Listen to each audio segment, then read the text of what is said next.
You are now in tune to the most intriguing podcast in the universe. Hosted by the scientist Leon Marshall. Are you ready for Marshall's Melanin PODCLASS? Listen, I am fully energized. Class is in session. You gonna learn today. I found it really enlightening, like educational as well. There were a lot of things I didn't know, especially with melanin and like all the benefits of melanin. So I found that very interesting. I love it. There's so much information, you know, it's entertaining and it's just facts after facts after facts. This is the podcast where science is made simple and learning is fun. Welcome to Marshall's Melanin PODCLASS. Now, here's your host, the scientist Leon Marshall. Yo, Marshall! Yes. Welcome, family. My name is Leon Marshall, and you're tuned into Marshall's Melanin PODCLASS. Class 15. Big up everyone who's listening right now. Large up the people in the chat. Put some ones in the chat if you can hear me clearly, family. Put some ones in the chat if you can hear me clearly, family. Put some ones in the chat. And let me know where you're tuned in from. Let me know. Yeah. Yes, family. Big up everyone putting ones. Thank you. And thanks for joining me tonight. I truly appreciate it. Manchester, Leeds in the building. Paris in the building. Brooklyn. Yes, family. Now remember, these pod classes are more educational than anything else. That's why I've called it a pod class as opposed to just a podcast. I do these on the first of each and every month, so don't miss them.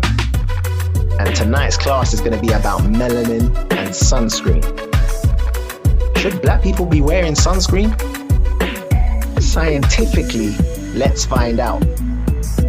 Now I want you guys to get involved to make this a very interactive show tonight. So later I will be asking some of you to call in and read sections of my debut book, The Hidden Science of Melanin, like we did last time. Now I've created this podcast so we can all truly understand melanin once and for all, what it is and how it works. We must change the narrative around melanin if we are ever going to understand it. Changing the narrative means we need to change the language, and that change happens right now. So let's go. I've been to quite a few and I've heard Leon talk at other events, and as usual you do come away learning something. Listen, I am fully energized. That is brilliant. It's just so informative, mind-blowing. It's something that, you know, it's just put me on a journey of knowing thyself. It's just fantastic.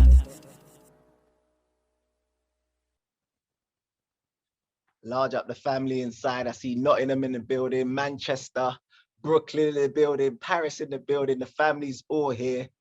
Big up, Charles. I see you. All right, let's start tonight.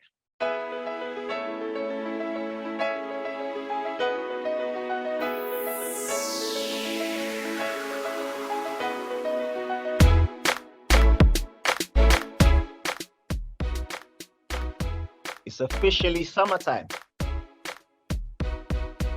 It is officially summertime. So you know what that means, right? Well, you guys tell me, what does summertime mean to you? Put it in the chat. What does summertime mean to you?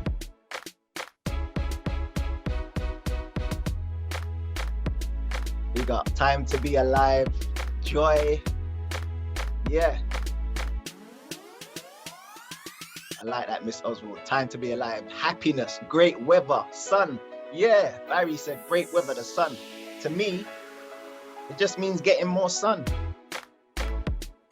But it also means having to sift through all of the sun slander and propaganda that's out there with regards to the sun. Happiness and peace, topping up vitamin D. I'm loving these answers. Energy, Lorene said. Yeah. But yeah, for me, it's just about getting more sun. But then you have to sift through all of the sun slander, the propaganda that's out there. And you gotta think, if we was to go back to ancient times and see how they depicted the sun back then, it would be very different to how it's depicted now. Back then, during ancient times, the sun was seen as a source of knowledge, and the sun's rays were seen as life-giving. Look at these ancient depictions of the sun. We're going all the way back to ancient Kemet family.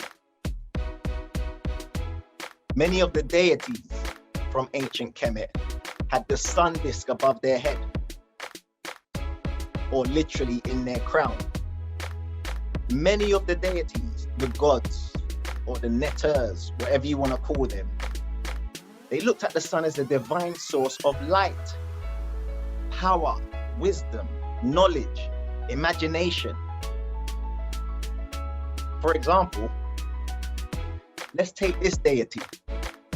This is one of the quote-unquote gods of Kemet. Who knows who this is?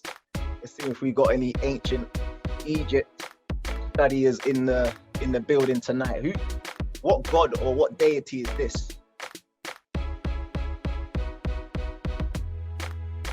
Anyone know who this is? Not quite. It's not Haru. This is the sun god Ra. Yes, Shanta, Ra. This is Ra, the sun god. And in ancient Kemet, he was revered. This is the sun god Ra. And in ancient Kemet, he was revered as the god who created everything. The ancient Egyptians worshipped Ra more than any other god during this era. Now, I'm not an expert when it comes to ancient Kemet. I'd never call myself an expert. There's always more to learn. And that's why I love listening to people who know more about ancient Kemet than I do, because I'm always looking to learn more about this great civilization and do my own research about this subject. So the other day I was on a website called Egyptian History. And here's what they say about Ra. Who is Ra? Ra was considered the king and father of all gods and was considered the principal deity of ancient Egypt. In his human form, Ra is most often depicted as a hawk-headed man carrying on his head a red disc representing the sun that Ra created at the beginning of the world. And here's a famous family tree of the gods of Egypt. In this image, the gods have the names that the Greeks gave them, like Horus and Isis and Osiris. But here's another one. This is more with their original names. Now, I want you to notice something about this image. Notice how many of the deities have the sun disk above their head. Just notice how many of the deities have the sun disk above their head. And by the way, back then the sun disk was called the Aten. Keep that in mind, the Aten.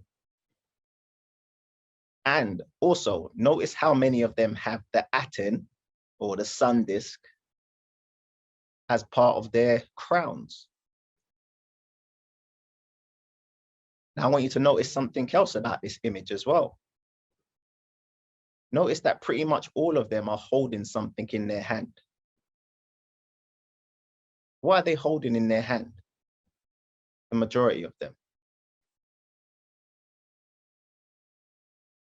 Thank you, Victoria. The Ankh. Why? Why do you think the majority of them are holding an Ankh? Why do you think? Thank you, Ray.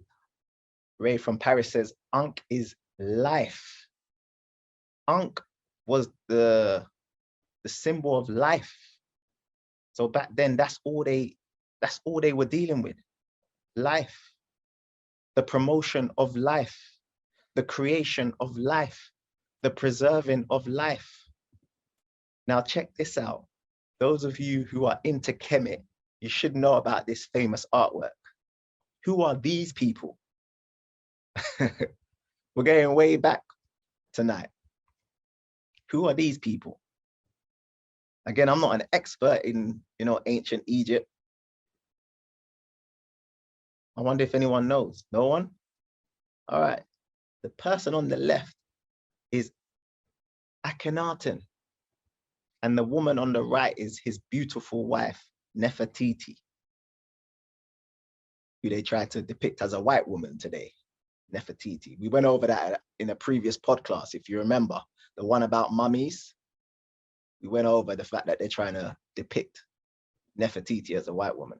And by the way, if this is your first time tuning into a PODCLASS episode, I'd suggest that you go over to the hiddensciencesacademy.com/PODCLASS and download all the previous episodes.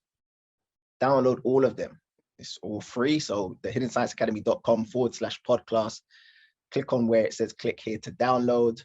It takes you to Vimeo, and then you can download the video. Yeah. And it will keep you up to date, fully up to date with what we've covered in these classes. But back to this image, look at the Aten, the sun, and more specifically, look at how the sun's rays are depicted. Can you see that there are hands at the end of the rays?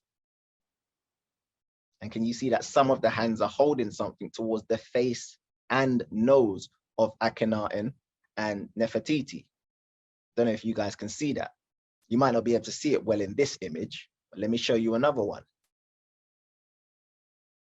You should be able to see it better in this one. Notice how the sun's rays are depicted as giving hands. Can everyone see this? The sun's rays are depicted as giving hands. Literally, the sun's rays are handing something to Akhenaten. And what are the hands holding? The hands are holding the Ankh. Why? Because the Ankh represents life. So this art and many others that can be traced back to this era, they all depict the sun's rays as life-giving. Are we getting this, family? The sun's rays were always depicted as life-giving. And I love this depiction because it shows that we had a symbiotic relationship with the sun. The sun offered us life in the form of light rays, and in return, we offered something back. So you can see that Akhenaten's kind of holding these two things up to the sun. Does anyone know what Akhenaten is holding up to the sun? It's like a symbiotic relationship, give, receive, yeah? No one putting any answers. Okay, you guys got to do your research on that and find out what Akhenaten is offering to the sun. So the sun's giving us something, we're giving something back, yeah? But interesting, I'll let you guys do your research on that one. Now, these artworks, which they found on the walls of Kemet, came with what they called the Aten text. What was the Aten text? Now, here's where we're actually going to listen to an expert on the subject. This clip is taken from Brother Andrew Muhammad's Hidden Truth show. Shout out to Brother Andrew Muhammad, when he had the great Professor Kaba on his show talking about the children of the sun. In this clip, he breaks down the Aten text. Listen to the language, family. Listen carefully. What we're looking at is the scientific documentation.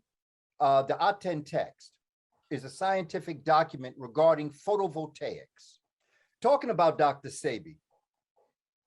When I was with Dr. Sebi one time, he was talking about this concept called photovoltaics. And I said to Dr. Sebi, how do you spell photovoltaics? Because I want to do my research. I said, Doctor, how do you spell photovoltaics?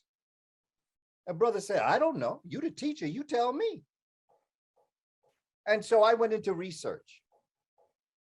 And photovoltaics, photo means light. Voltaic means electricity. Photovoltaics is the light that creates electricity. With that, Aten was the name given to the sun during the 18th dynasty. However, Aten has been referred to in earlier Kush history. The text paid tribute to the light, heat, and sound energy carried to Earth by the sun's rays. The Aten text praises the beauty, the righteousness, the energy, the brilliance, and eternal majestic power. Listen to the that language. made the sun all-knowing, all-seeing, and forever present. Have you ever heard those definitions before and who they refer to? The concept of that energy that is all-knowing, all-seeing, all-powerful, and forever present. That is the sun. But they didn't worship the sun. They worshiped the creator-given ability to create life. Boom. There you go. They worship the creative ability given to them by the sun, the Aten, to create life. Did you hear that, family? Did you listen to the language? How beautiful was the language? Professor Kaba, he's one of the greatest when it comes to, ancient Kemet and, bringing up what we really need to know with regards to our history. Absolutely amazing. But listen to the language. He said that the Aten text praises the beauty, the righteousness, the energy, the brilliance. These were the words that he was using. And the eternal majestic power that made the sun all-knowing, all-seeing, and forever present. How beautiful was that? It just makes you feel good when you hear words and language like that. And make no mistake, he was dropping the science. He started off by talking about photovoltaic. He said that the Aten text was a scientific document regarding photovoltaics, which is very interesting. You know why that's interesting to me? Because I talk about photovoltaics in my debut book, The Hidden Science of Melanin. Now, family, if you've got the book in front of you, large up to everyone who's got the book, by the way, but if you've got the book in front of you, I want you to turn to page 136 right now. So everyone who's got the book, get your book out, turn to page 136 right now. Remember, I'm going to get some of you guys to call up and maybe read 1 or 2 lines a little bit later, but turn to page 136, yeah? And you'll see this. And try and follow along. So on page 136, it says, according to Dr. Inky, and I mentioned Dr. Inky, but now I know where Dr. Inky got it from. Dr. Sabi. Thanks for that insight, Professor Kaba. But according to Dr. Inky, melanin can convert sunlight energy into electrical energy, which means it should be classified as photovoltaic. Photovoltaics is the conversion of light into electricity using semiconducting materials that exhibit the photovoltaic effect, a phenomenon studied in physics, photochemistry, and electrochemistry. Now listen to this part. Simply put, melanin can convert light, which is photo, into voltage, voltaic, or electricity, whatever word you want to use, photovoltaic, yeah? Now, if this is true, family, then what would happen if someone was to, I don't know, block the light? What would happen to the voltage? If melanin converts light into electricity, what happens to the electricity if the light it needs is blocked? Just using logic. We haven't gone into the science yet. We're just using logic here. Just follow the logic, follow the logic. Now, I'm always big on listening to language, listening to the way that people speak, especially when they're talking about anything that relates to Black people. Always pre the language, always. It tells you everything. For example, on the History Channel and other similar channels like National Geographic, etc., they always like to do documentaries about ancient Kemet or ancient Egypt. They'll never call it Kemet. Ancient Egypt and new discoveries of the pyramids and hieroglyphs. They're always making these types of documentaries. Here's a short clip from one of those channels where they're talking about Akhenaten and the Aten. Now listen to this language. We know from the records that survive from ancient Egypt, from the walls of tombs and temples, that there was a pharaoh called Akhenaten who reigned for 17 years. Akhenaten believed in a complete different ideology than all the ancient Egyptian cults and religion at the time. And there was the struggle between Akhenaten and the high priests. Akhenaten believed that there's only one God, not multiple. And that one God is God Eaton. He is the power behind the solar disk. So what is it about Akhenaten that makes the opening of his tomb so powerful? Because Akhenaten was potentially of extraterrestrial origin. This ultimately goes back to Akhenaten's introduction of the teaching of the celestial disk. Perhaps that sun disk that Akhenaten prayed to could have been an extraterrestrial giving knowledge to the ancient Egyptians.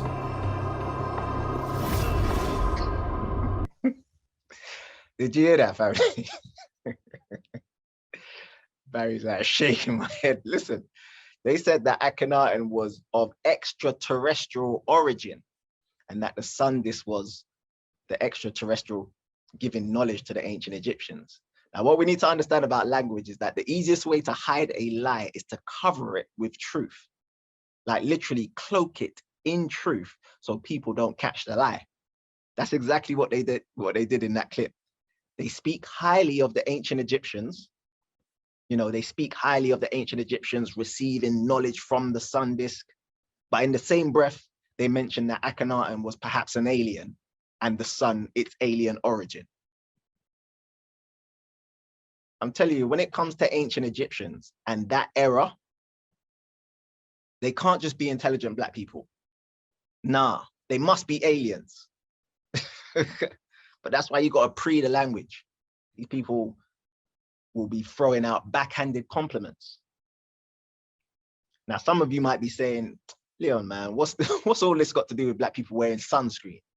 What is all of this ancient Kemet talk got to do with us now in this day and age wearing sunscreen?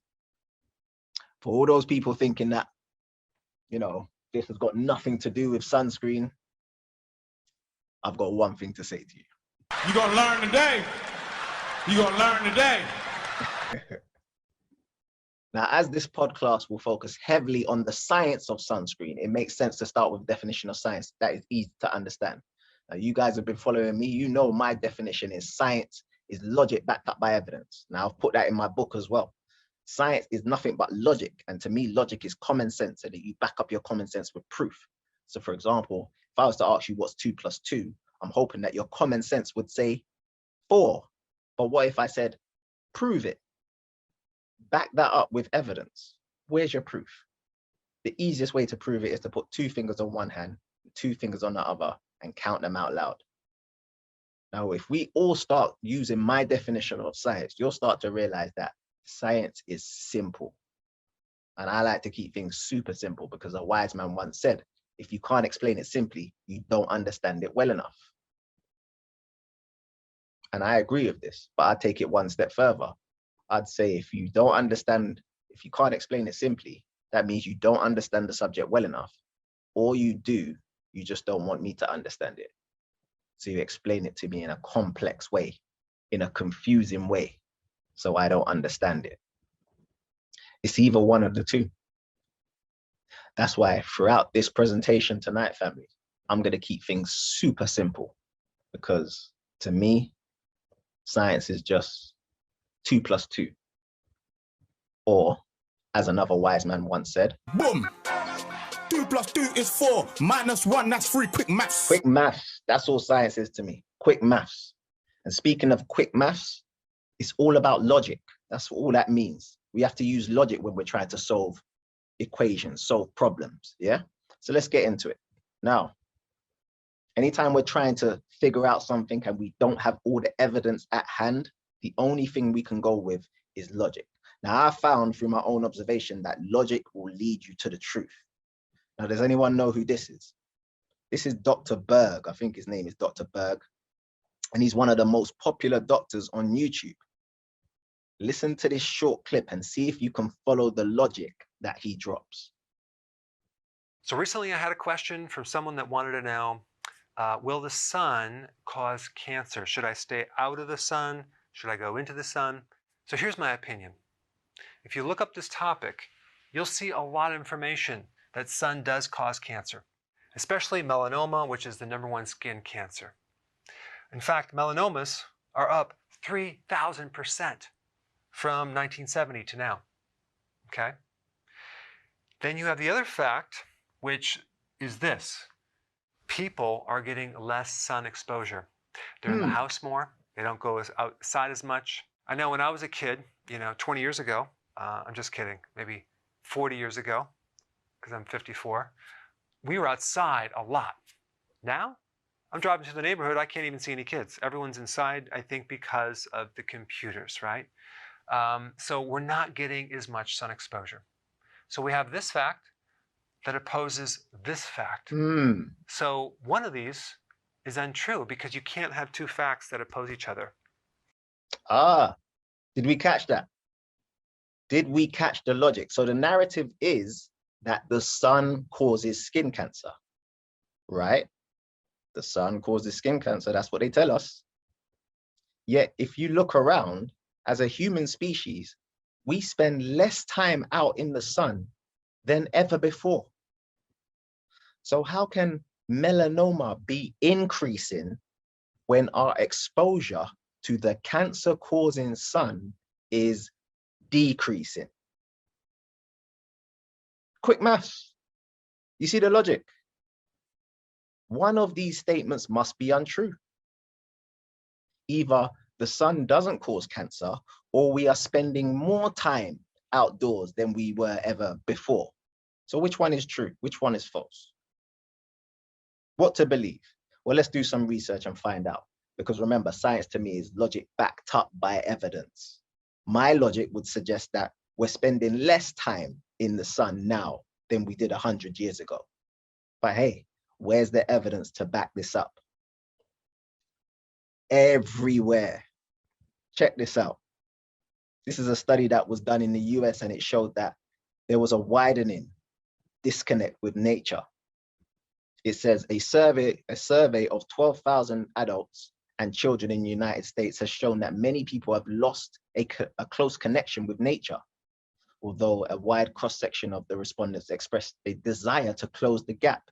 That it says the study conducted by blah, blah, blah, blah, blah, blah, blah, underlies what many people have intuitively known for years, that the increasing use of computers, smartphones, televisions, and other technology, coupled with the growing movement of rural areas, is pulling many Americans away from, nature. Boom. All right. Now, some people will say, yeah, that's America. What about over here? Well, like I say, the evidence is everywhere. This is from the Express newspaper, and it revealed that millions of Brits spend less than half an hour outside each day. Half an hour. Half an hour outside each day. So let me get this straight, family. Skin cancers are going through the roof from us having less than half an hour exposure to the cancer-causing sun. Now, listen, this don't make sense. How is that possible? In less than half an hour, it's badding us up like this, yeah? Check this out. This is how bad it's getting in the UK. Look at this story. This is from The Guardian. It says 3/4 of UK children spend less time outdoors than prison inmates. Less time outdoors. So our children of today are spending less time outdoors than prison inmates. But yet skin cancer's going through the roof, yeah? All right, cool. And then they try to explain why. So it says why, underneath the title, it says, time spent playing in parks, woods, and fields has shrunk dramatically due to lack of green spaces, digital technology, and parents' fears. So that's their reason why. Now, I'd agree with 2 out of those 3 reasons they gave. Lack of green spaces ain't stopping no children from playing outside. You understand? Lack of green space ain't stopping no children from playing outside. When I was young, we used to play outside on all types of terrains and all types of weather, even snow. Even when it was snowing, we was out there. So a lack of greenery ain't stopping us from ramping. We're gonna ramp regardless. However, the other 2 reasons, digital technology and parents' fears, I do agree with. Especially that last one, fear. because everyone has fears when it comes to the sun, not just parents, literally everyone, especially here in the UK for some reason.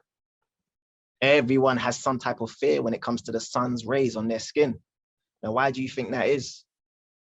Why do you think that many people have fears when it comes to the sun's rays hitting their skin? Help me out in the chat. Why do you think that is? And I'm saying, especially here in the UK, Brenda says, we have been programmed. The adverts, Jamie says. Yeah.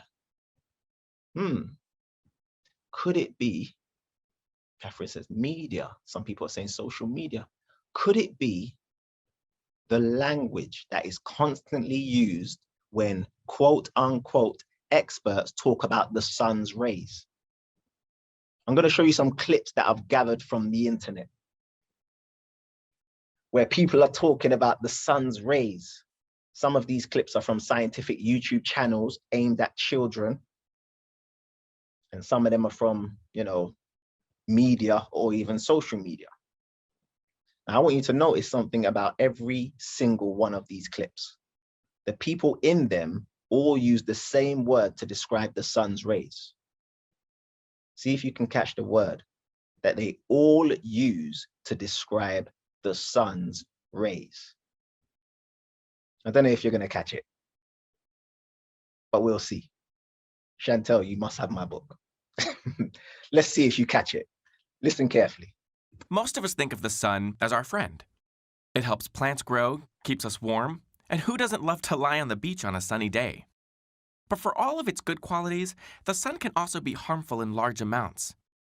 That's why we invented sunscreen. The purpose of sunscreen is to shield the body from the sun's ultraviolet rays, which have several harmful effects including sunburn, aging, and skin cancer promotion. Sunscreen can be an important part of protecting our skin from the sun's harmful rays. So the sun can be amazing. It's a great source of vitamin D, but it could also be the source of some harmful rays. Summertime means fun in the sun, but don't forget about protecting yourself and loved ones from the sun's harmful rays. Northern people tend to have lighter skin colors because they don't receive as many of the sun's harmful UV rays. Too much exposure is damaging. This means natives from regions like the equator had darker skin since their bodies produced more melanin to protect against these harmful rays.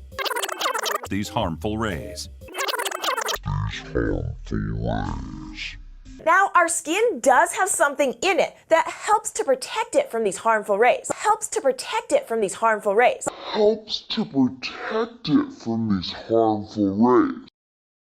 I don't know if you caught that, family. I know, it was hard to catch, but the word that they all use is harmful. And listen to the way they all say it. They all say it in the same way. The sun's harmful rays. It's like they're following a script. Yeah? Now, why is this important to understand? Because it feeds the fear that some people have with regards to the sun. It feeds the fear when you use that type of language. Those who have read my book know that I emphasize this early and often throughout the book, this type of fearful language that they use when it comes to the sun. When you use that same fearful language over and over again, it creates a narrative. What's the narrative that they have created over the last, 50 years or so about the sun? They've created this narrative. Oh, the harmful UV rays narrative. Oh, it's so harmful. Now, if you keep saying that something is harmful, guess what people are going to start believing? That something is harmful. Now, that something that they want you to believe is harmful is the sun's rays. Now, again, if you have my book, you'll know that those same harmful UV rays are needed to convert the cholesterol that's in your skin into vitamin D. You know, that important thing that they say that we're deficient in. Yeah, that thing. Now, if we don't get UVB, which is the harmful UV rays, if we don't get UVB rays on our skin, then our body can't convert cholesterol into vitamin D. And ain't they always telling us that we're low on vitamin D? Ain't that crazy? We're low on vitamin D. That's because we're not getting enough of the harmful UV rays. Lord. Oh, and let's remind ourselves of how the sun's rays were depicted back in ancient times. They were depicted as life-giving. They were associated with beauty, righteousness, energy, brilliance, and eternal majestic power. Remember, that's what Professor Kaba said, who's a real expert on ancient chemistry. He's not an Egyptologist. So now I'm confused. Are the sun's rays harmful or are they life-giving? This is what children are going to start thinking. Are the sun's rays harmful or are they life-giving? It creates this confusion. Remember, it's the same sun. It's the same rays. Are they life-giving or are they harmful? Now, some may say both. They can be life-giving and harmful. Someone in the chat said that they're harmful to certain folks, not everyone. That sounds like logic, you understand? But some people will say that, you know, the sun's rays can be harmful and life-giving, which is interesting because you could say the same about food.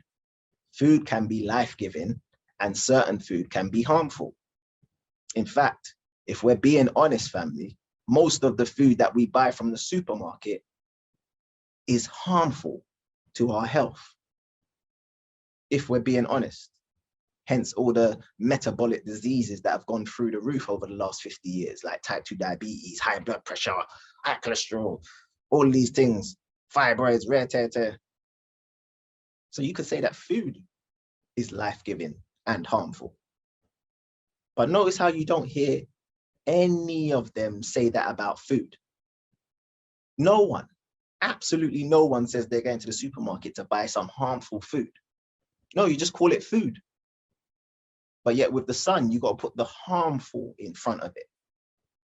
They have to put the harmful in front of UV rays or sun because they have to keep on feeding the fear, feeding the narrative.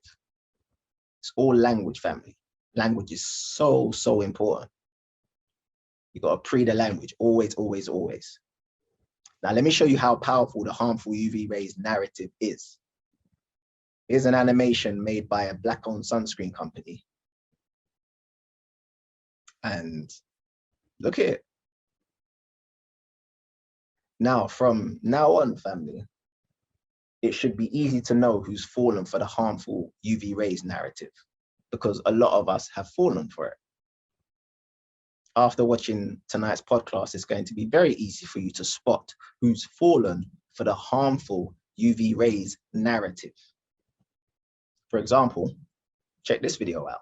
When you say, oh, I'm Black, I don't need sunscreen, what makes this generalization so harmful is that Black people come in a variety of shades. Our skin colors are on a spectrum from very light to very dark and everything in between. Now, Black people who are on the lighter end of the spectrum are more at risk for things like skin cancer than Black people who are on the darker end of the spectrum. But because we all grew up hearing, oh, well, like Black people don't need sunscreen, no one's wearing sunscreen.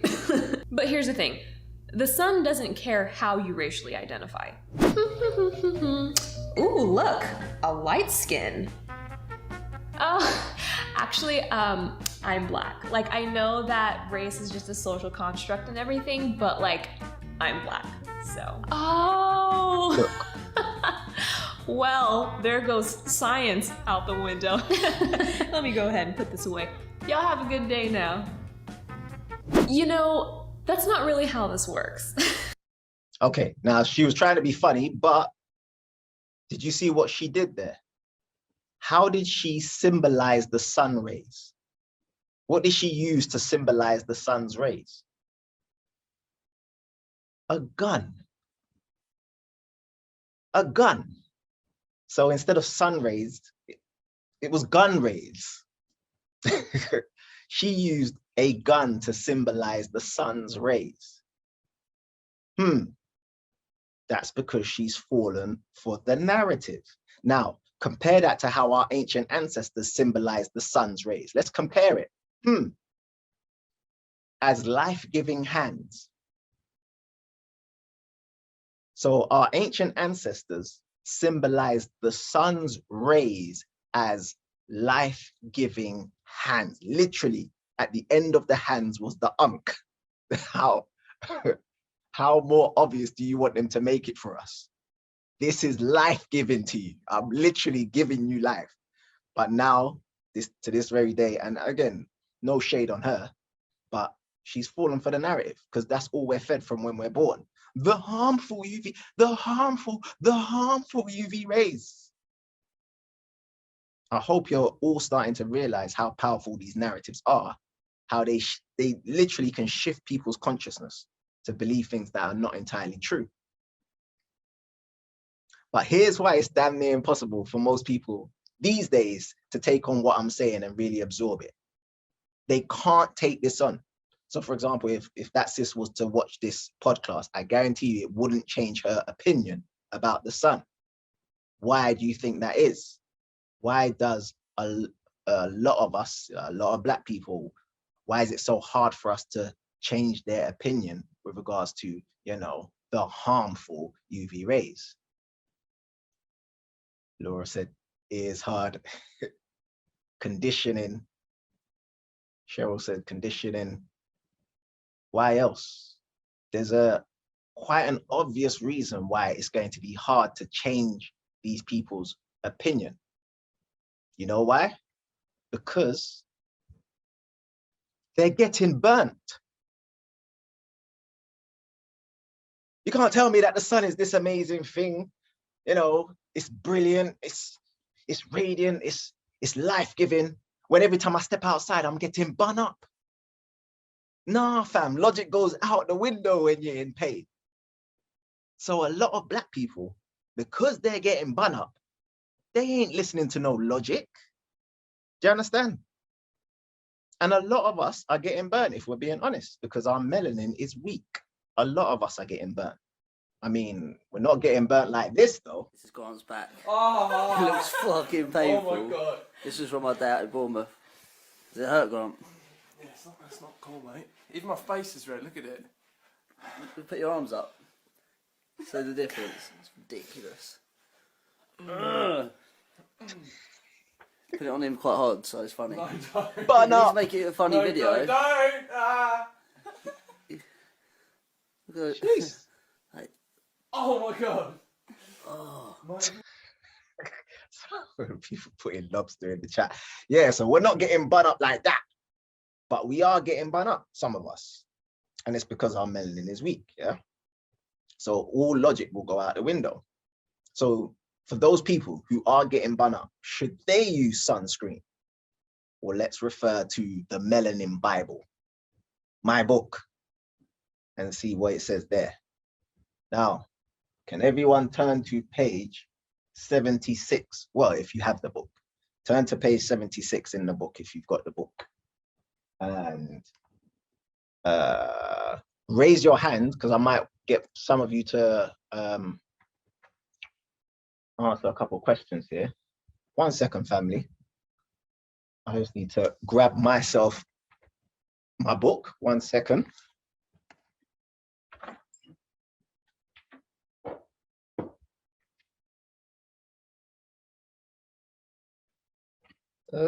Someone pick up my book. All right.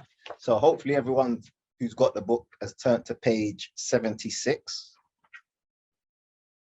And you should see it say this: melanogenesis and sunscreen.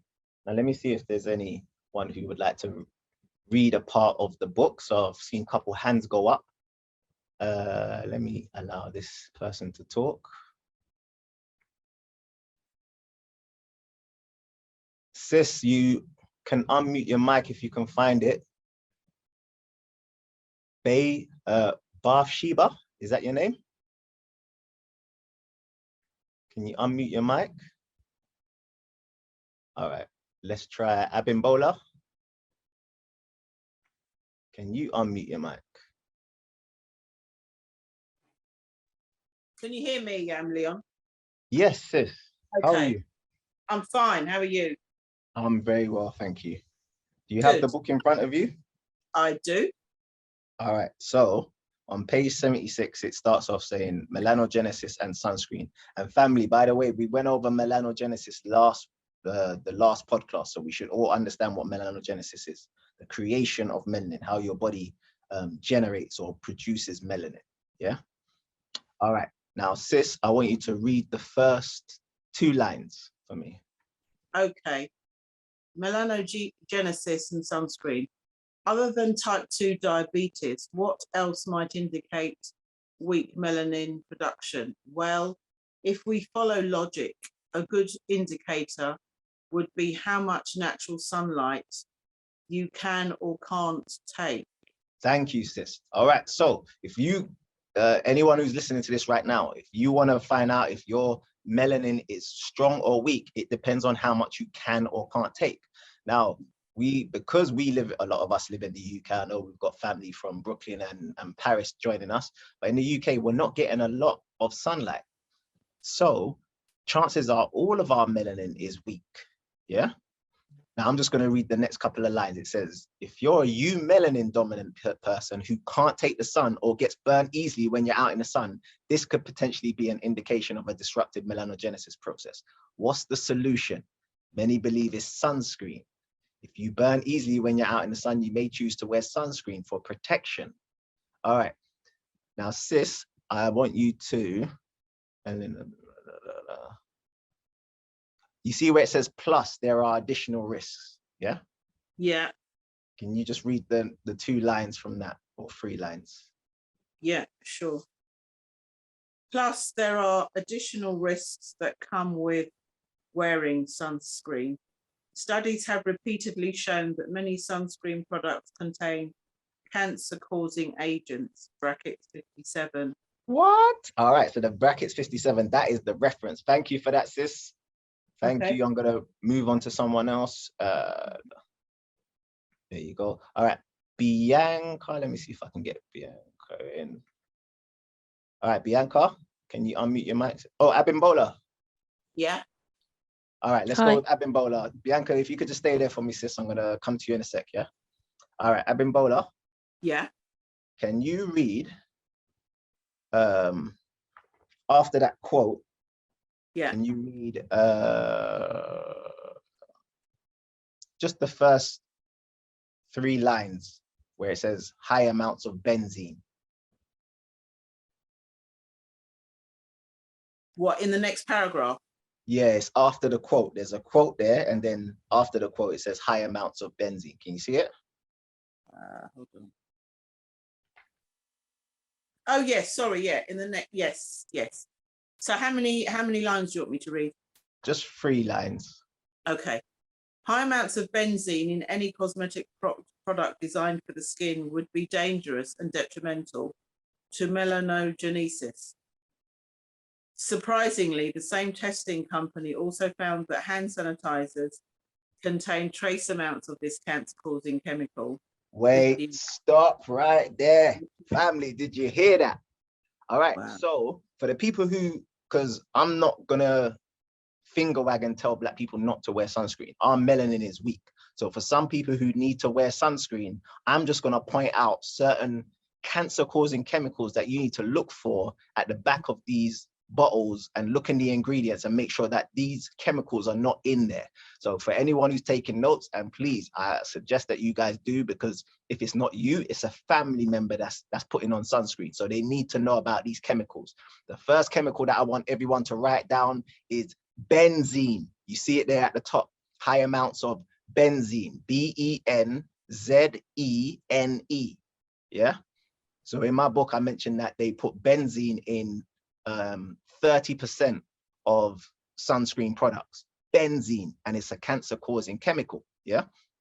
And then Abimbola just read that, surprisingly, the same testing company, the one that found the benzene in the sunscreen, also found that hand sanitizers contain trace amounts of this cancer-causing chemical.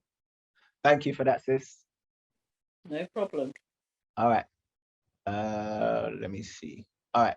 I'm going to come back to you, Bianca, but check this out, family. So it says here, the US Food and Drug Administration, FDA, states that benzene should not be used in the manufacture of any component of a drug product because of its unacceptable toxicity. However, to meet the high demand for hand sanitizers during COVID-19, the FDA allowed an interim limit of 2 parts per million for benzene only in aqueous solution, hand sanitizers. So just to break that down in just simple language, during COVID-19, they allowed benzene to be in the hand sanitizers. What was one of the things they kept on telling us to do during the COVID-19 pandemic? Wash your hands, hand sanitizers. Every time you go into the shop, hand sanitizers, wash your hands, wash your hands. Someone please tell them and show them this information. Maybe they didn't know.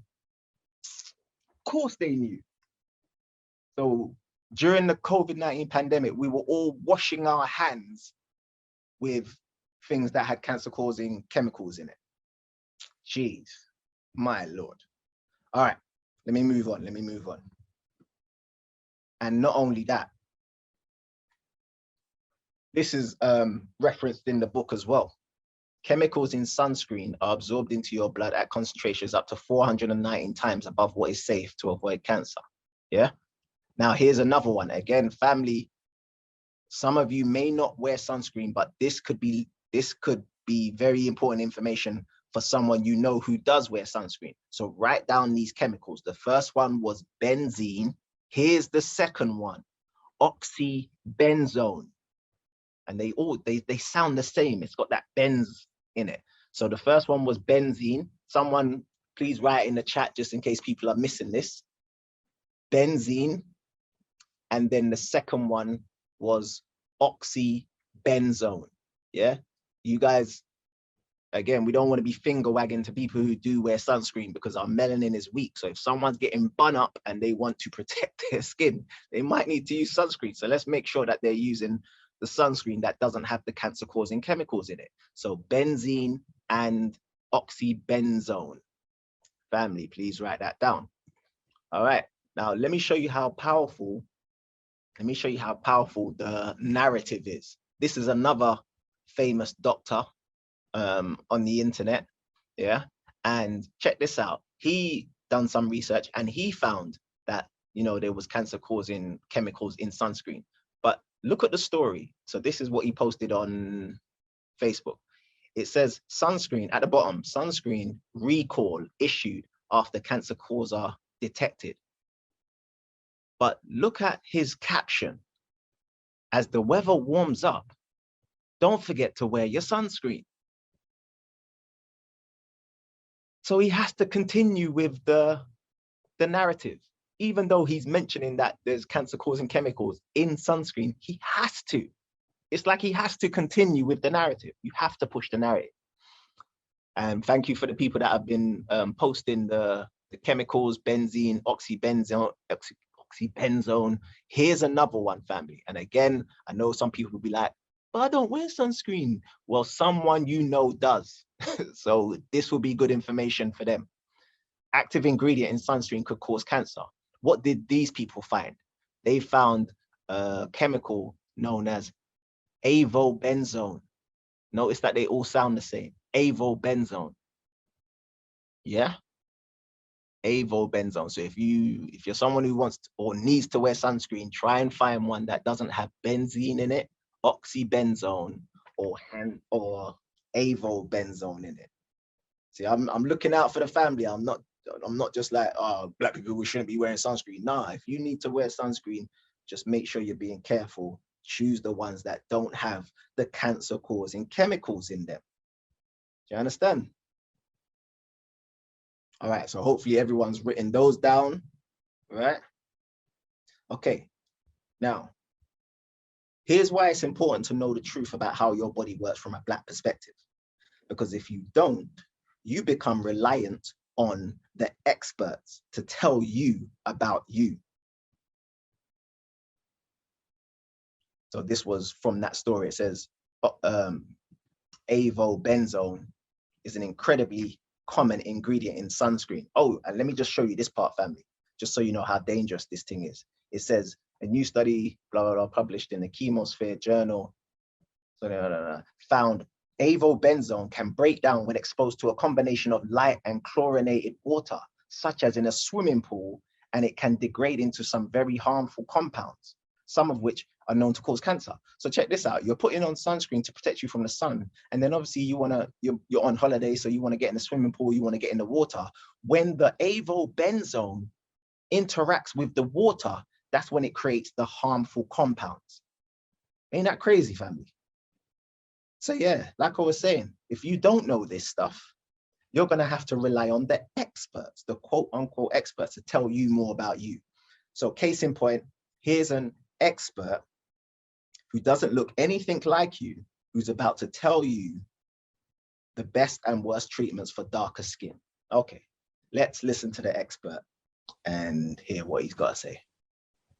If you've got darker skin, you need to consider very different types of treatments than people with lighter skin. People with darker skin, like mine, and darker are at higher risk of complications. Wait, hold on a second. Depending on the Did he just say people with darker skin like mine? He didn't say like mine, did he? He didn't just say that. Hold on, let me just play that again. If you've got darker skin, you need to consider very different types of treatments than people with lighter skin. People with darker skin, like mine, and darker are at higher No, he never risk said of that. One more complications time. than people with lighter skin. People with darker skin, like mine, and darker. Fam, like mine. This brother, these people will just lie straight to our face, you know. People with darker skin like mine. Fam, you look like Casper the Ghost. What are you talking about darker skin? You look like Casper the Ghost, fam. These people will lie straight to our face, I swear down. Oh my. All right. Give him a chance. Give him a chance. Let him talk, Leon. Let him talk. Let's hear what he's got to say. Jeez, my Lord. Ah. People with lighter skin. People with darker skin, like mine, and darker, are at higher risk of complications depending on the treatment. So it's really important for you to know what to do and what not to do. So I'm going to cover that in this video today. My name is Dr. Anthony Yoon, and I'm known as America's holistic plastic surgeon. I help health-conscious men and women over 30 look and feel their best by teaching them a holistic approach to health and beauty. And today we're going to go over 7 do's and don'ts cosmetically if you have darker skin. All right. 7 do's and don'ts. Let's listen to his do's and don'ts. What's the first do? Do use sunscreen with avobenzone? Where have I heard that before? If you've got darker skin, you know that it's rare for your skin to burn if you get a lot of sun. And this causes some people to think that maybe they don't need sunscreen or sunblock. Well, this is not true, because even though the melanin in your skin protects your skin from getting burned, it doesn't protect your skin from premature aging, from age spots, and from ultraviolet radiation that can cause skin cancer. My Lord. So I always recommend to use a sunscreen, ideally with avobenzone, because this will help protect your skin from the damaging rays of the sun. Oh, avobenzone. You know, wait a minute. The cancer-causing chemical avobenzone, this expert is telling people with darker skin to use. This is why we need to know the truth, family. This is why we need to know the truth. Because if we don't, then we will have black people who will put on sunscreen, listening to these experts, and in 10 years down the line, they've got some type of cancer, whether it be skin cancer or any other type of cancer. We need to understand language, fam. And who knows if he knows about avobenzone? I don't know. But the fact of the matter is, this is the reason why we need to understand that these chemicals are very dangerous for our melanin. And let's just break down what he said, by the way. He said that UV rays cause cancer. No, we went over that in the beginning. They're life-giving. And even if they did cause cancer, we as a human species are out in the sun less these days than ever before. That is a huge contradiction to the narrative that no one wants to address. How can skin cancers be going up and up and up, and we're out in the sun less and less and less? How is that happening? Could it be the food that we're eating? Every single step, such as Sunlight reduces the size of internal cancerous tumors. I thought sun causes cancer. Well, everybody actually, says stay out of the sun because it causes cancer. That's right. They did a study at Baylor University where they took 2 groups of experimental animals. They gave one the standard American diet, which is terrible. They gave the other one a highly nutritious diet. Then they exposed both groups of animals to the ultraviolet rays of the sun. In the group on the standard American diet, 25% got skin cancer. In the group on the highly nutritious diet, not one animal got skin cancer. It's the way we're eating. Skin cancer is a relatively new phenomenon in the last 60 years or so, and yet our ancestors for hundreds of years have been living outdoors, working outdoors, and they didn't get skin cancer. It's a new phenomenon. It's because we... Logic, listen again. Sunlight does not cause cancer. People who get skin cancer are unhealthy. It's that simple. People in third world countries don't wear sunscreen, yet they almost never get skin cancer. Sure, many of them have dark skin, which protects you from the sun, but what happens when you go in the sun? You tan. Your skin gets darker. This is your body's way of protecting you from the sun. Yet in America, dark-skinned people are starting to get skin cancer and related melanomas. Why?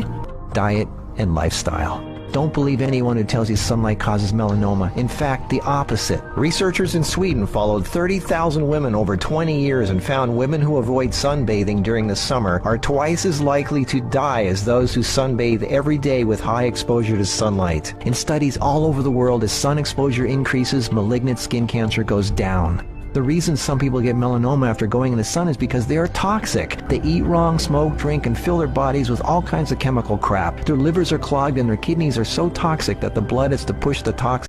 So could it be the food? Now, again, if you have my book, The Hidden Sites of Melanin, I break down that there's certain foods that will allow us to interact with the sun better. And that is, well, I've got a whole section of foods in the book, but more specifically, dark green leafy vegetables with aromatic amino acids will help us interact with the sun. So yeah, food does play a role in how we interact with the sun. But again, this just shows you how powerful the harmful UV rays narrative is. It creates so much fear in the people who believe it that they don't want to risk getting harmed. So they follow the expert's advice to a T. Now, the harmful UV rays narrative is used on everyone. Let's not get it twisted. They don't just use the harmful UV rays narrative on Black people. They use it on everyone to generate fear in everyone. However, there's a narrative that they like to use specifically on us, Black folks. What's that narrative? What's the narrative that they like to use specifically on us, especially here in the UK? It's the Black people are more likely to narrative. Oh, Black people in the UK are more likely to suffer from type 2 diabetes. Black people are more likely to suffer from high blood pressure, prostate cancer. We're more likely to die from this. We're more likely to die from that. We're more likely to die from, you know, childbirth and all these things. We're more likely to die from COVID-19. We're just more likely. Black people are just more likely. The only thing we haven't been more likely to die from in the last 50 years or so is skin cancer. Oh, wait. No, I don't wear any sort of SPF or suntan lotion because I don't really need it, to be fair. I'm not going to burn or tan, so I'm good. I am such a sun baby. Don't mind getting a bit of skin out. Chill, just get my melanin. I don't generally use an SPF. To be honest, I don't really use it. And that probably sounds crazy to some people, but I think for me, being of a darker complexion, I naturally have melanin, so I don't feel like I'm never going to sunburn. All right. So now, according to Cancer Research UK, Really? Yeah, no, I didn't know that. According to Cancer Research UK, Black people are more likely to die from skin cancer. Huh. Now listen, family. The Black people are more likely to narrative is arguably stronger than the harmful UV rays narrative. Why? Because it's specific to us. Don't miss that. It's a very powerful narrative that they love to run with. So listen to the advice that Cancer Research UK is giving Black folks. Listen to this.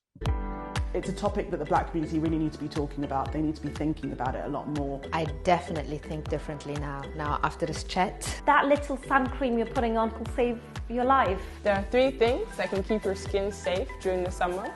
1 is seeking shade, 2 is covering up via clothing, and the 3rd is sunscreen. It's recommended to use an SPF of 30. All right, so when these black women are talking, we gotta understand that they've been given a script to follow. So it's not them saying this stuff. This is, you know, the bus drivers saying this stuff. But let me bring it back, because what Cancer Research UK are saying with regards to what black people need to be doing during the summer. Listen to this. 3 things, they said. 3 things that we as black people need to be doing. Listen carefully to the 3 things. That can keep your skin safe during the summer. 1 is seeking shade, 2 is covering up via clothing, and the 3rd is sunscreen. It's recommended to use an SPF of 30 and apply that every 2 hours. If I can save someone's life, from my experience, that's amazing. Oh, boy. Okay, so did we all hear what they said black people should do? What did they say black people should do? Put it in the chat. What do we need to do to protect ourselves this summer? What did they say? Seek shade, yeah.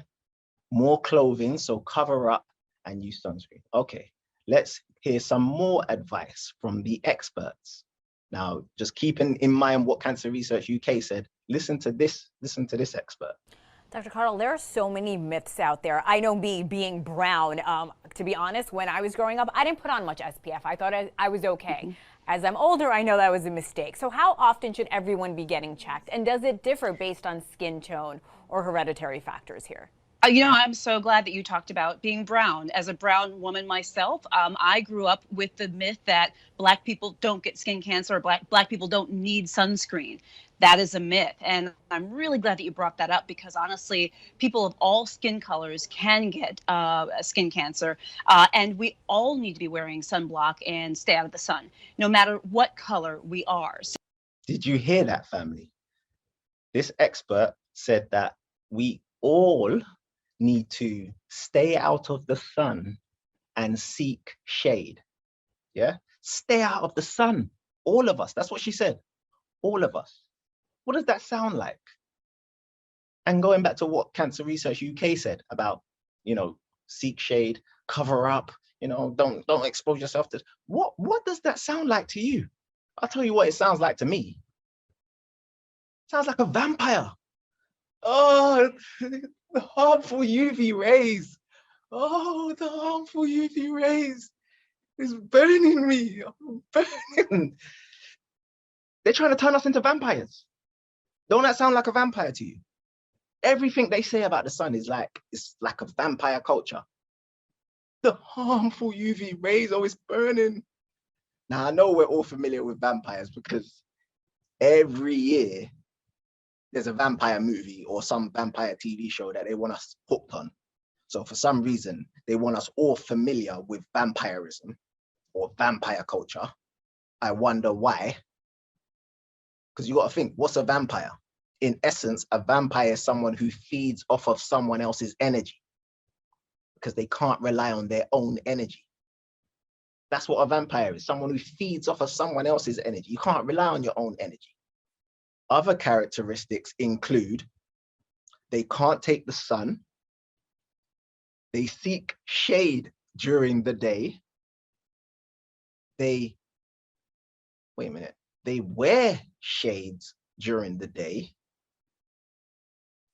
and they rave at night. Wait a minute. Are black people the new vampires? What did I just describe? Can't take the sun, seek shade during the day, wear shades when you're out in the sun, and rave at night. What does that sound like? Us. They're trying to turn. What the hell? Are we the new vampires, family? Let's explore this for a second. Vampires are always complaining about the harmful UV rays, aren't they? And let's take it one step further. Think about all the vampire movies you've watched. Think about this. If you get bitten by a vampire, what happens to you? Someone tell me what happens. Yeah, you don't die, do you? If you get bitten by a vampire, you turn into one. You become the vampire. You don't die.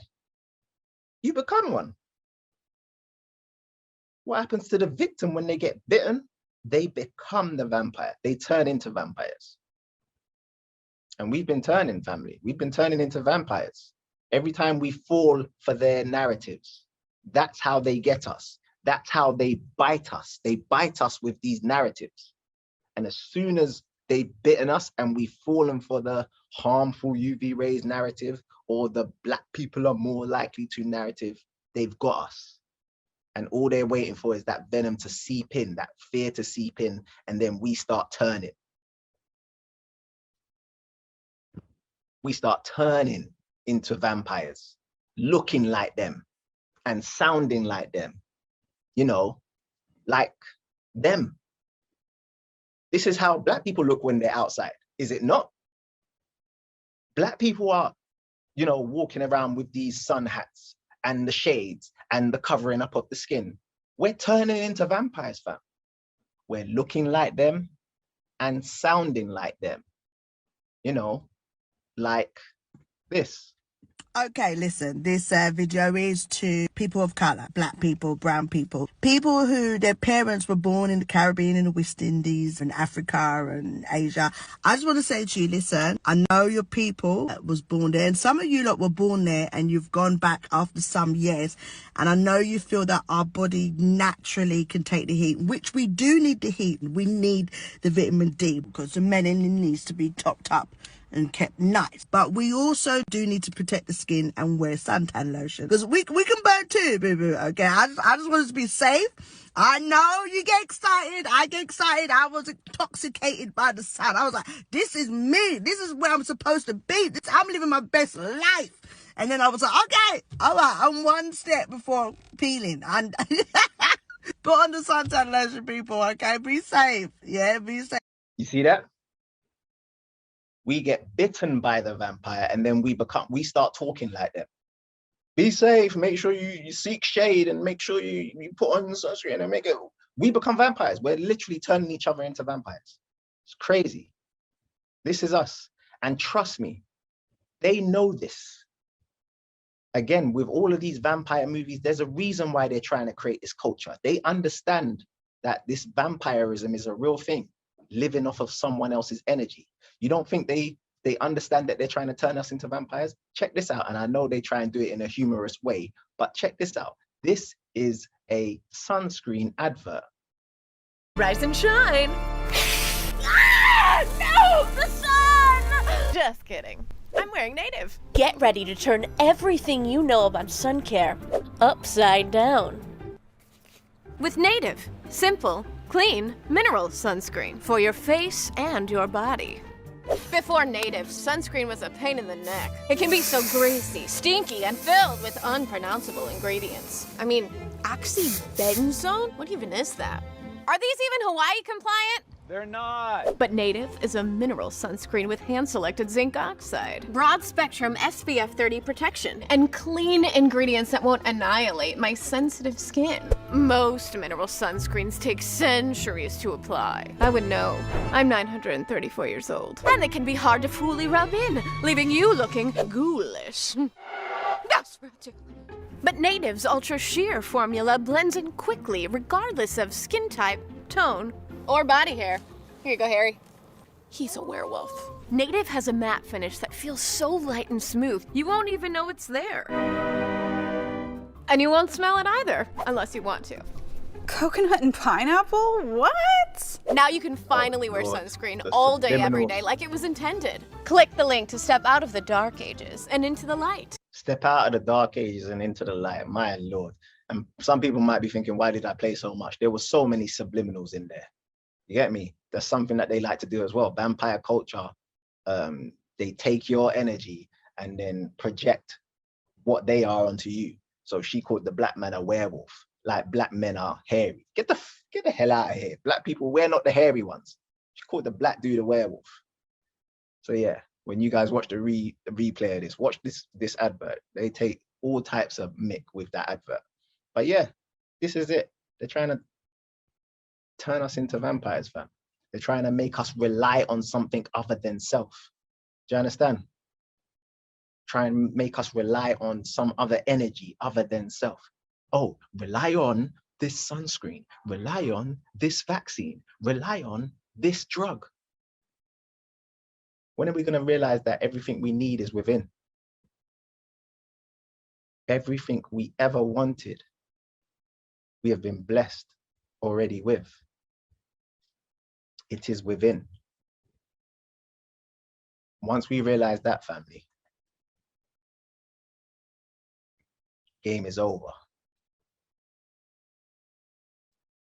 My name is Leo Marshall, and that concludes the end of my presentation. Thank you. All right, let's get some family to chime in.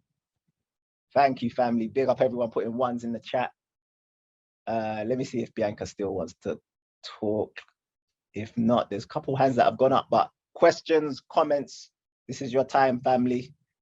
So let's see if, okay. If anyone's got a question, raise your hand now and I'll get you on. So I'm seeing quite a few people with their hands raised. Let me see if I share. If I've allowed you to talk, just unmute your mic so I can see that you're ready to talk, and then I'll mention you. Let me see who else. There's quite a few of you tonight, family. Yeah, Grace. Oh, hi there. Thank you so much for the podcast. It was amazing and I learned a lot. So I've got a few questions. The first one is, so I suffer with severe acne. I've always had acne, and I did I did 2 treatments of Roaccutane, but still they told me that they can't do anything for my acne at this level, that my acne is in my blood. And but now I'm like still taking medication, and I've been told to stay away from the sun because like all the steroids and everything are making my skin very sensitive. So what should I do? Should I change my diet or Okay, so this is, thank you for the questions, sis, but this is the reason why throughout my presentation, one, I was dropping the truth with regards to sunscreen, but also trying to give people who do use sunscreen options, because not everyone is going to go on the holistic route. The truth is, and I think I mentioned this in my book as well, that a lot of the chemicals that they put in sunscreen also they disrupt melanogenesis, which is the production of melanin. And the reason why they disrupt it, because they have the same chemicals that are in skin bleaching creams, skin whitening creams. Yeah. Oh wow. So when you're putting on medication that they've given you for your acne, it is making, obviously it's going to make your melanin weak, but it's also like it's going to do the opposite to what the sun would do. The sun's going to increase your melanin, that's going to decrease it. And that's why they say when you go out, if to avoid the sun, because if you're putting something on your skin to decrease your melanin, they're not going to tell you like this, but I'm telling it to you straight. If you're putting on something on your skin that's going to decrease your melanin, when you go out in the sun, you are going to get burned, and it could be dangerous. Do you get what I'm saying? So yeah, we're all at levels, different levels when it comes to the holistic journey. So what I would say to you, sis, is we just finished the Healing Herbs course. I don't know if you've watched the replays of that. Check out the Healing Herbs replays. The sis Kandaki, she's really good with regards to what herbs we need to start taking. And we are going to be doing a Healing Herbs walk, where the sis is going to take us on a walk, and she's going to literally point out the herbs that we need and things that will help. But yeah, some people are putting it in the chat what you need to do, like look at your diet, cut out your diet and that sort of stuff. We do have quite a few lectures going on in July. So if you can come to one of the lectures in July, we've got quite a few. I'm going to mention those in a little bit. But yeah, there's various things you can do, but it is a journey. It won't be just one thing. If you stop the medication, that can be dangerous straight away. So if you are looking to go on the holistic route, it has to be like a step-by-step journey. And some people are mentioning Dr. Mark Walcott. He's really good at that as well. Okay. Okay, thank you. That was one question. What else you got, sis? Yes. So the other question is, so is it not, so because we are getting burned, some of us are getting burned, is it not because maybe the ozone layer has been damaged and rather than what we are eating? So and that is why it is affecting us. Yeah, so that's another one that they mention as well. They say that the ozone layer has been damaged, therefore there's more UV light, right? Yeah, so that's the narrative. The narrative is the ozone layer has been damaged, so there's more UV light coming into the Earth's atmosphere. Now, if that is true, and again, if you go by what our ancient ancestors said about UV light, which is it's life-giving, then guess what? If the ozone layer is damaging, that's going to be good for us. If the ozone layer is damaged and there's more UV light, that's more life-giving rays. The reason why they say that it's dangerous is because if you don't have, you know, the U melanin, and now there's more UV rays, then yes, that's going to be very dangerous for you. But they're not going to split it up and say, okay, this is dangerous for us, but you black folks, you're okay. No, they're going to say this is dangerous for everyone. They have to run with that narrative. And it is a fake narrative because, like I mentioned in that presentation, we're out in the sun less these days than we ever were. We're out in the sun less. So if the sun was this dangerous thing that causes cancer, how come skin cancer is going through the roof and we're out in the cancer causing sun less? Yeah. Doesn't make sense. True. Okay. So my last one is, why are they selling things with like cancer in it to people? Why? That is such a good question.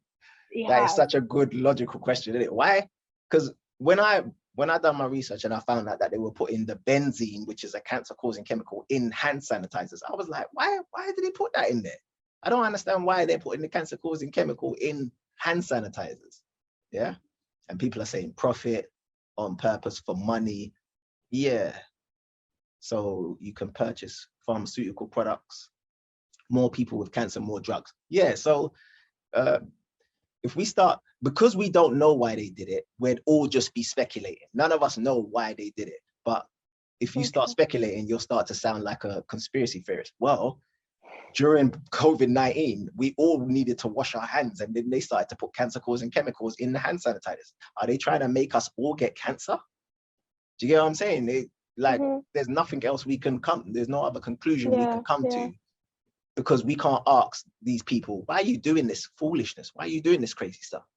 Why would a company have to tell people, oh, by the way, I did some research and I found out that there's cancer-causing chemicals in sunscreen? That's what the FDA is for. The FDA is supposed to do that. In other words, these cancer-causing chemicals, if they're in the product, the FDA should check them and then be like, we can't put this one out. It's got oxybenzone in it. Or we can't put this one out. It's got benzene in it. Or we can't put this one out. It's got avobenzone or whatever it's calling it. But they put it out. So why are they putting it out? Yeah. Unfortunately, I can't answer that, sis. I wish I could. Yeah. No worries. But anyways, thank you. Thank you so much. Thank you, sis. Thank you. All right, let me see who else is here. All right, if you want to speak, unmute your mic so I can see who wants to talk, because there's quite a few of you that had your hands raised. No? All right, let me see. Abimbola? All right, I'm going to lower everyone's hands now. Anyone wants to ask a question, they can raise their hand now. I'm just looking in the Q&A section.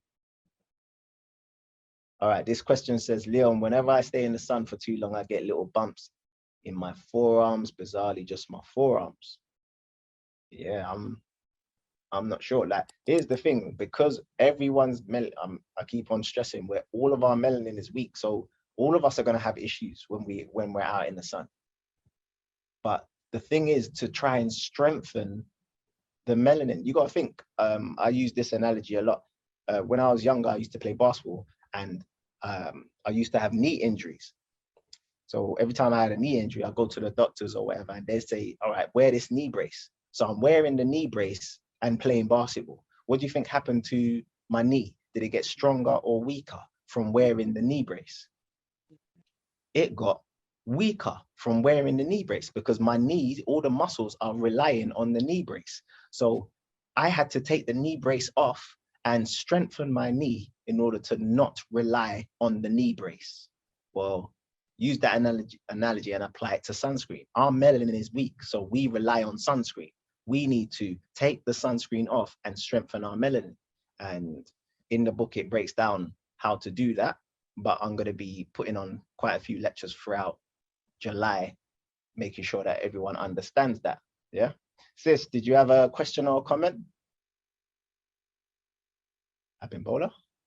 No, I'm just listening. Thank you. Oh, okay, no worries. Yeah. All right. Okay. Yeah, so I hope people get that analogy. Yeah, like at that time when I injured my knee, I had to wear the knee brace. Well, I thought, or I was told to wear the knee brace, and my knee, I was able to play with the knee brace. But if I keep on wearing the knee brace, my knee gets weaker. It's the same with your melanin. If you keep on wearing sunscreen, your melanin will get weaker and weaker and weaker. All right, family. Let me tell you what's going on throughout July. Tomorrow, I'm going to be in Wembley, family. So anyone who's near this area, come through. It's called the Family Affair Market. I'm going to be there selling my book, and I'm going to be doing a radio interview with Blaze from the Let's Talk radio show. So that's tomorrow. I'm going to be there from 12 to 7. So any family that's in the area, come through. Love to see you. And then July the 9th, which I think is next Saturday, I'm putting on a lecture entitled The Hidden Science of Black Holistic Health, where I'm going to be going through allergies, how to get rid of allergies, yeah? Not just hay fever, but allergies. And it's free for VIP members. This one's going to be at CSCP in Croydon. My sister will post the link so you guys can sign up. If you're a VIP member, just email us and we'll put you on the guest list, yeah? But this is CSCP in Croydon. If you're a VIP member, just email us, and because remember, VIP members get all of our events for free from now on. All of our events for free. But if you're not a VIP member, my sister's posted the link. Just get your ticket and we'll see you down there. I'm going to be breaking down how to get rid of allergies like hay fever now that it's, summertime, and how to take care of your skin and how to increase your melanin as well. So I'm going to be breaking that all down. Yeah. And then the week after that, the following Saturday, which is the 16th, I'm going to be doing a lecture in Brixton. The Hidden Science of Nutrition. I'm going to be doing a lecture in Brixton at the Netta Ma'at Center. Yeah. And sis, if you can get that link from one of our WhatsApp groups. If you're in our WhatsApp groups, then you'll get the notifications and the updates on all of these events. So my sister will post the link of the WhatsApp group for people who if you're not part of the WhatsApp group, you can join the WhatsApp group. Yeah, or our Signal group or our Telegram group. So we've got the Hidden Science of Nutrition. We're going to be breaking down a hell of a lot of stuff on this one. Foods for melanin, how to strengthen your melanin through eating, what weakens your melanin, like the foods that we're eating and that sort of stuff. So my sister posted the link for that one. And we're gearing up for a course that we're going to be doing next month called the Plant-Based Meal Prep course. Now, those of you who've been following the Hidden Science Academy, you know that we did this a couple of years ago and it went down extremely well. Well, at the end of the month, the 31st, which I think is a Sunday, the 31st of July, at CSEP, we're going to be doing a raw food taster session. Again, VIP members, you get this for free. Non-members will post the link when it's up and ready. And you guys come down. It's going to be a raw food taster session. You guys come down, and the tutors, they're going to be making raw food for us. Yeah, I can't wait for this one. Yeah, and then after this, family, we're going to do this course. But before we do this course, we're going to do a group liver flush and 3-day detox. If you're a VIP member, you remember we did this last year. We're going to do it again this year. Yeah, we're going to do it again this year. A group liver flush and 3-day detox. that will help clean out the inside. You understand? Yeah. So large up the family that are looking forward to that. And yeah, liver flush is not something to really look forward to, but it really does help. Yeah. Yeah, it really does help when we do it, and do it all together so we can support each other through it and that sort of stuff. All right. And by the way, family, keep on sending me your pics. This is the lovely Laura. Yeah. And she sent me a pic of her on holiday, and quite a few of you are sending me pics. Camilla's asking, how do you become a VIP member? Sis, if you can just post the link of how to register to become a VIP member in the chat. But yeah, a lot of you are sending me your pics of you guys reading the book on holiday. I love to see it, because this is how we charge up, us out in the sun, you know, allowing those harmful UV rays to charge us up. So big up all the people that are sending me pics. I love seeing them, yeah? And pictures like this on holiday, love seeing it. And not just the ladies, man them as well. So like, you guys can send me your pictures as well, out in the sun, reading the book. Because the more people that see these pictures, the more people are gonna be like, rah, I wanna read that book too. Do you understand? And this is how we shift consciousness. Remember, it's all about language. So I'm trying to change the language around melanin. That's the reason why I'm doing this podcast. That's the reason why I've written this book, trying to change the language. So when the children or the next generation read this book, it shifts their consciousness. That's literally what I'm trying to do. So man them, yeah, you send me the pictures as well. You get me? And here's a pic. I did quite a few events last month. So this is a pic at the Muta Baruka event. This is Primo.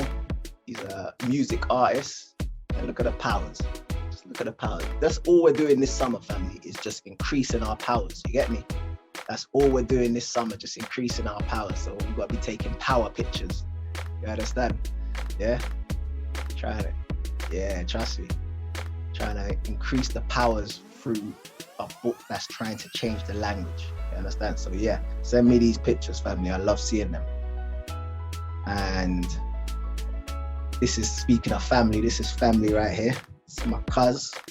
One or two of you might know who that is. But yeah, my cuz been reading the book as well. You understand?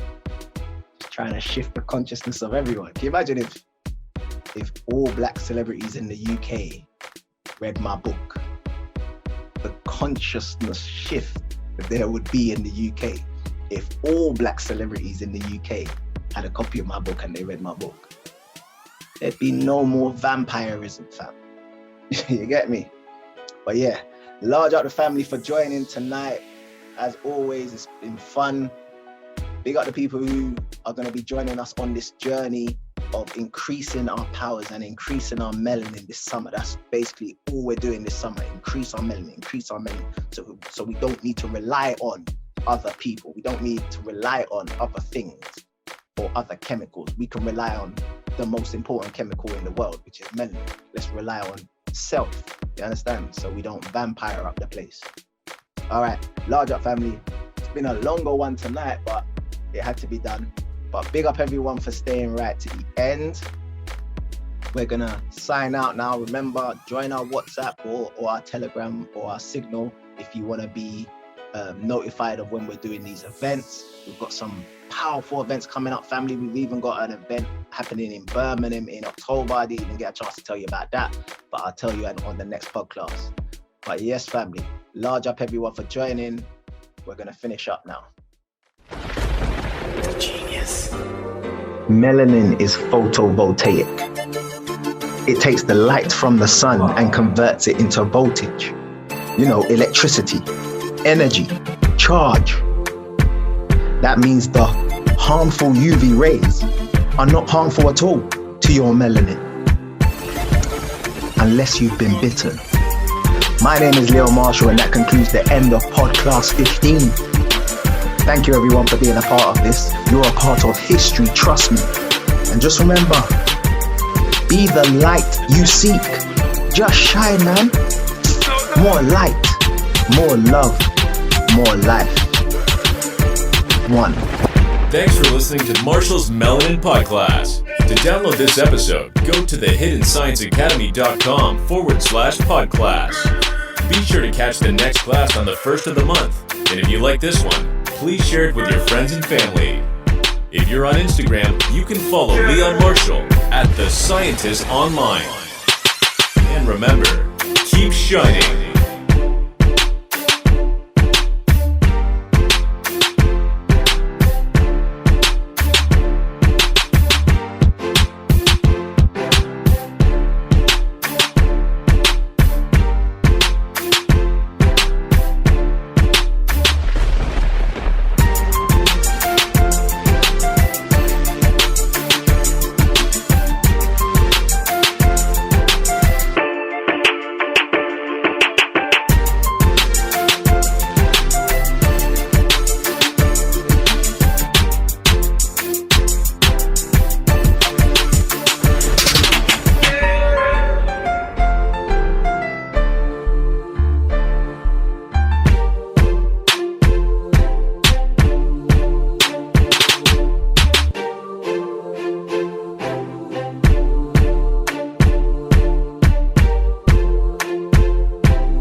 But them can't do enough.